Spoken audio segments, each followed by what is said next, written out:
They both wear the Nissan badge, but one is a Porsche baiting supercar and the other is a funky family runaround.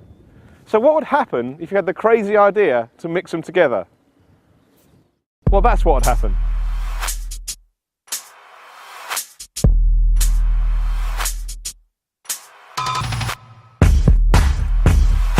So here it is, the JukeR. Now it's a truly astonishing piece of engineering. It's been built in just 22 weeks by British engineering firm RML. Now starting at the front, what they've done is to put the GTR's V6 engine into the front of the Juke. So you can see at the front here we've got lots of holes and vents to allow all that cooling to get into the big engine.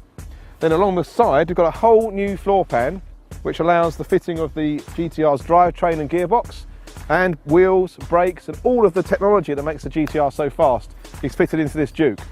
And then to accommodate the wider track, you've got widened wheel arches and rear wing at the back, and the end result looks stunning. Now this car's been built specifically to generate publicity, so you've probably seen it already, but what no one's done yet is compare it on track with the 2012 GTR, and that's exactly what I'm going to do.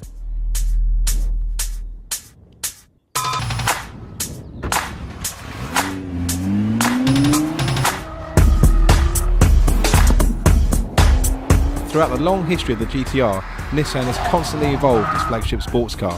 The 2012 model has extra power and reworked suspension, and around Bedford, the mid-range punch of the engine and its ability to change direction really impressed.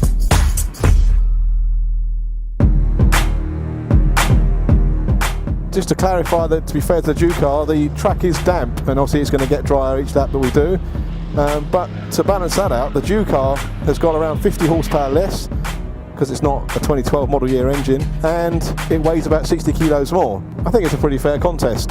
When you get in this car, it's just comedy because so many familiar Juke parts of the interior, and yet you've got the screen with all the gadgetry on it from the GTR steering wheel and paddles, and a GTR dials. So, and all the noises of that V6 engine, all the noise of the drivetrain, the sort of brutality you get in the GTR is all there as well. So it's a bit of a weird one because your sort of eyes are telling you you're in a Juke, but your mind and all the other senses are telling you you're in a GTR. So it's a pretty amazing vehicle, and it's pretty clear that it's got a shorter wheelbase and also a higher centre of gravity, so it sort of handles very similar to the GTR, but when it goes sideways it's a bit edgier, it'll be a bit quicker to catch it. So nice and smooth here, it's nice and steady, but then hard into the power, and you can feel as you get into the power there, the weight, the power transferring to the rear and the rear of the car stepping out.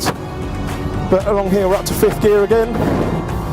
Just braking after the 150 mark, 4th gear, 3rd gear, turning in, trying to carry some speed through this fast S's, a little bit of oversteer in the middle, then down to 3rd, back on the throttle as you turn in, hard on the power here again, just at the top of 3rd gear, braking hard, squirms a little bit more than the GTR on the brakes, obviously a higher centre of gravity, it's nice and smooth that time, staying in 3rd gear, back on the throttle, just trying to build the speed through the corner, again much smoother that time. 4th gear,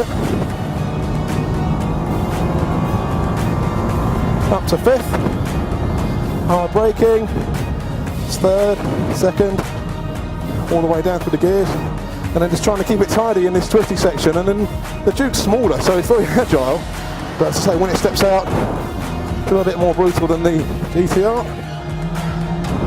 A little more understeer there, a little bit tighter into the throttle with the power. Coming up to the line now, accelerate across the line. 1 minute 7.1 is the fastest lap I've done, but I could carry on driving this car all day, it's so much fun.